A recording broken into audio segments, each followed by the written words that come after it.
Hey everyone, and welcome to today's Explainer. Today, we're diving into a really fascinating source document titled A New Creation. It's this deeply reflective text that tackles a universal and, let's be honest, often frustrating human struggle, our profound stubbornness. But it doesn't just point out the problem, it actually explores a pretty radical theological framework for achieving total personal transformation. Whether you're super familiar with these concepts or you're hearing them for the very first time, the psychological and historical breakdown in this text is incredibly captivating. So let's just jump right in. Kicking things off with Section 1, The Problem of Change and Why We Hold On to the Past. The author starts right out of the gate with a super relatable human problem. Why in the world do we hold on to grudges from 10 days or even 10 years ago? The text points out how much people honestly love playing the victim. I mean, we can all picture someone, and hey, maybe it's even us sometimes, who perfectly recalls exactly who said what like over a decade ago. The source uses this anecdote to establish a painful but very common reality. We just naturally refuse to let go, and we naturally refuse to change. Interestingly, the source basically diagnoses this stubbornness by arguing that human nature is just hardwired to reject change and avoid deep self-reflection. We constantly push away external help, even divine intervention, because of this false baseline belief that we are perfectly fine just the way we are.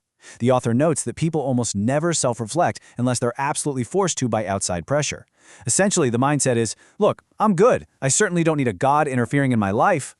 But right here is where the author makes a massive pivot from basic psychology to a much larger theological idea. So the crucial point is this really provocative question posed by the text. Is our rejection of salvation actually a satanic trick? The source posits that making people feel completely content with their flaws, convincing them they don't need rescuing or changing, well, that's a broader deception. The text suggests this trick is designed specifically to keep people blind to the gospel and hopelessly trapped in their own issues. And that brings us to Section 2, Salvation of the Cross and Jesus' Divine Mission. The text uses a really vivid historical contrast here to illustrate the catalyst for breaking through all of that human stubbornness. The source looks at the Via Dolorosa, the historical path Jesus walked before his crucifixion. For modern tourists today, it's basically just a short stroll dotted with souvenir shops and crafts. But for Jesus, as the text heavily emphasizes, it was an absolutely grueling, excruciating path. He was battered, in immense physical pain, carrying this massive wooden cross until Simon of Cyrene was pulled in to help share the load. The author states that this wasn't just suffering for the sake of suffering. It was a focused divine mission to essentially exchange his death for our ultimate rebirth. The text highlights this anchor scripture from the book of Matthew, offering rest to the weary. And honestly, it's pretty interesting. The author reflects on their own past right here, admitting that they used to see verses exactly like this one plastered on telephone poles or public spaces, and they literally completely ignored them. It was only after engaging with the faith that they understood this verse as a literal offer of rest from the heavy, exhausting burden of dragging around that stubborn old self. So let's clarify what the source actually means by exchanging that old self. The text centers heavily on this concept of new life or rebirth.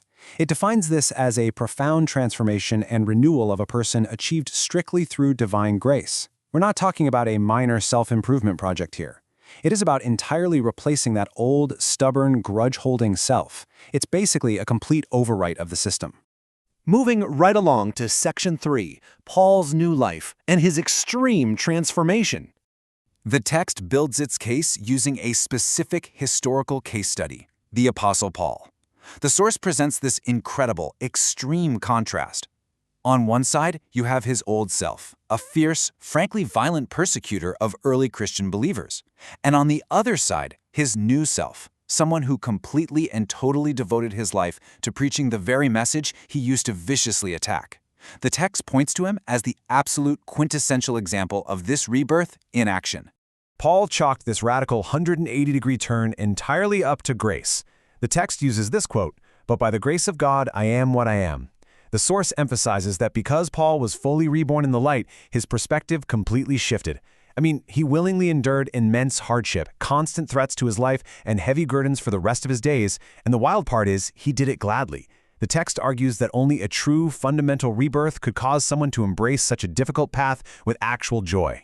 Now, let's pivot to Section 4, the girl's rebirth. This is a much more modern testimony. The text deliberately doesn't just stay in ancient history with Paul. It shifts to a modern, highly relatable narrative to show how relevant this still is today. Let's trace this 13-year-old girl's journey. Starting in childhood, it was rough, marked by poor grades and rebellion. And it gets heavier. By middle school, she was dead last in her exams, skipping school, hanging out with the wrong crowd. At just 13 years old, she genuinely believed her life was totally ruined and beyond repair. But then, there's this major turning point. Her grandmother steps in and takes her to church. From that single intervention, her life completely turns around, ultimately leading her to become a preacher herself in adulthood, sharing her very own story of transformation. So what caused that massive turnaround for her? Well, the source tells us that hearing this specific verse from 2 Corinthians acted exactly like oxygen for this young girl. Just imagine feeling like you've completely ruined your life at 13, and suddenly you hear, "The old is gone, the new is here."